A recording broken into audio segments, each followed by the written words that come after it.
சொல்லு பாப்பு, இப்போ பொங்கல் பொங்கல் சொல்லு பாப்புமா.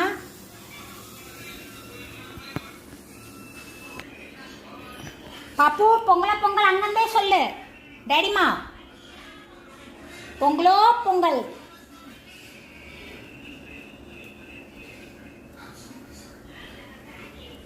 பாப்பு சொல்லு குட்டி.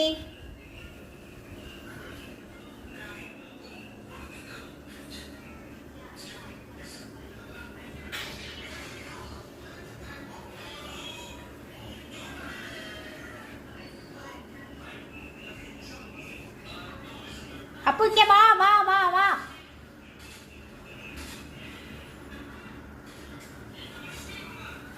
எங்க வீட்டுல பொங்கலுக்கு இதுதான் ஒன்று ஒளிஞ்சுட்டு இருக்கோம், ஒன்று உட்காந்து டிவி பார்த்து